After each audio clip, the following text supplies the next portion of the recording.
të Suarekës në rrethin dhe nuk ka luftar që qoftë duke shkuar për të furnizuar me armatime dhe municione në Republikën e Shqipërisë për ta kaluar kufirin e padrejtë të vendosur dhunshëm, qoftë edhe luftar nga këto vise që nuk e kanë shkelur me këmbë rretin dhe nuk ka marrë inpute nga fshati Reti për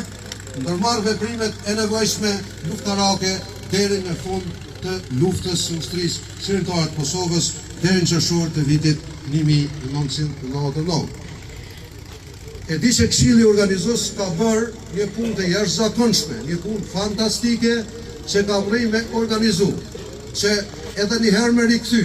ndjenjen e madhe, ndjenjen e fortë për ushtrinë shërbëtare të Kosovës, duke ndërtuar bashkë me banorët në mënyrë vullnetare dhe me kontributet pothuajse të gjitha familjeve të këtij fshati, të kësaj zone, këtë vepër e cila është e pavdekshme, sepse ushtria shërbëtare e Kosovës, 3 shkronjat e arta të ushtrisë shërbëtare të Kosovës janë pjesë e kujtesës sonë kolektive dhe do të jetojnë përgjithmonë në zemrat dhe mendjet e njerëzve që çmojnë lirinë, që dinë se cila ishte rruga e lirisë, që dinë se ka erdhi liria dhe që dinë që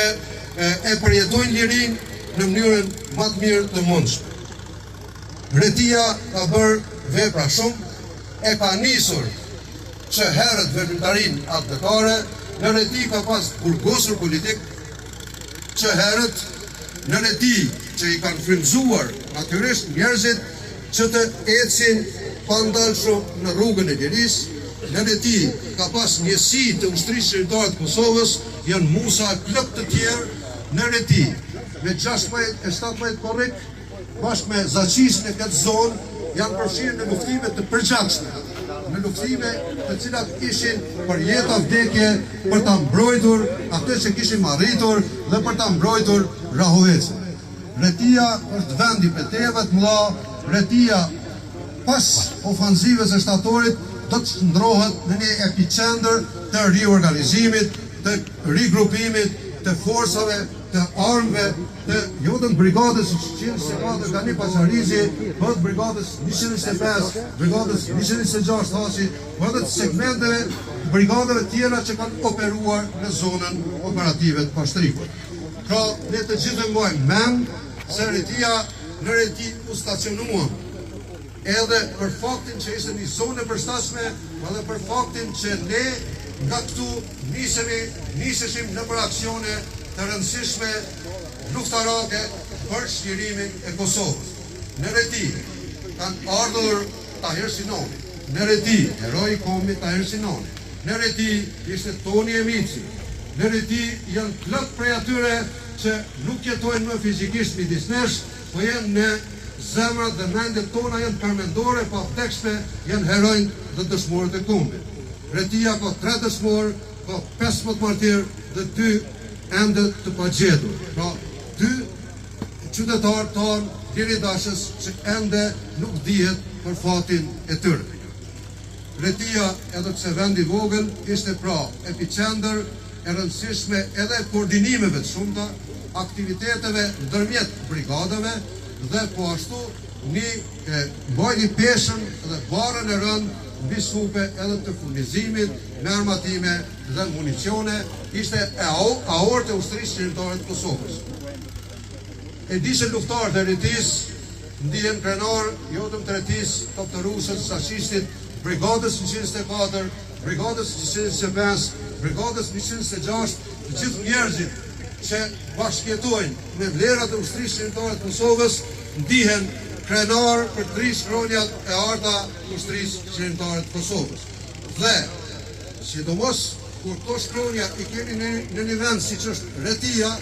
në një vend të vogël, po që ka ndodhë vlimet e mëdha, janë marrë vendimet rëndësishme të mëdha, atëherë vërtet është inkurajuese që edhe bashkëtarë tjerë në personat ndryshme ku do që shkojnë. Let i vendosin, let punojnë bashkë i vendosin 3 shkronjat të ushtrisë shërbëtare të Kosovës, sepse është emblema e lirisë sonë, është vlera më sublime në historinë e luftës së gjatë e të mundimshme për lirinë tonë dhe këto 3 shkronja janë të pavdekshme në mendjet e zemrat tona, po që t'i bëjmë të pavdekshme për brezat që vinë pas nesh, atëherë vlerat e ushtrisë shqiptare të Kosovës duhet t'i lartësojmë duke ndërtuar e realizuar si vepra monumentale. Reti, mu se krejt bashkëluftar e krejt banor ju lumë për punën, ju inkurajojmë për punë më të eshme në dobi të vlerave tona përfaqësuese, vlerave të cilat ju bën jo vetëm juve krenarë si fshat, po gjithë qytetarët e Republikës Kosovës, gjithë shqiptarët lirë dashës kudo që janë, që kuptojnë thelbin e lirisë, e ndjejnë peshën e sakrificave për liri, e ndjejnë aromën e gjakut të derdhur për liri, atëherë le të rreshtohemi në të vetmen alternative cila kur nuk kanë me gabu jashtë ushtria shqiptare të Kosovës dhe vlera që përfaqëson kjo ushtri e re e cila me luftë e sakrificat përgjakshme arriti që ta fut në ingranazh edhe aleancën më të fortë deri atlantike NATO-n në krye me Shtetet e Bashkuara të Amerikës. Urime, bashkësi e suksese i gëzofshim bashkë këto 3 shkronja tarta të ushtrisë shqiptare të Kosovës dhe ajo që më pëlqen më shumti është teksti i betimit të ushtarit të ushtrisë shqiptare të Kosovës në këtë pllak. Edhe nuk është për turp, është për nder, ta lexoj unë edhe ta dëgjojmë edhe një herë ta rikujtojmë se sa e rëndësishme, se sa të përkushtuar, se sa të vendosur ishin ushtarët e ushtrisë shqiptare të Kosovës, shumë prej të cilëve jetojnë midis nesh, janë të gjallë fizikisht, shumë na kanë ikur, pra kanë vdekur veteranët e luftës dhe shumë po ashtu janë me dhjetra e me mira që janë martir e dëshmor. Unë, ushtari ushtrisë shqiptare të Kosovës, betohem se do të luftoj për shlirimin e tokave shqiptare dhe bashkimin e tyre. Do të jem për herë ushtar besnik, luftëtar i denjë i lirisë, vigilant, guximtar dhe i disiplinuar, i gatshëm që në çdo kohë pa kursyer as jetën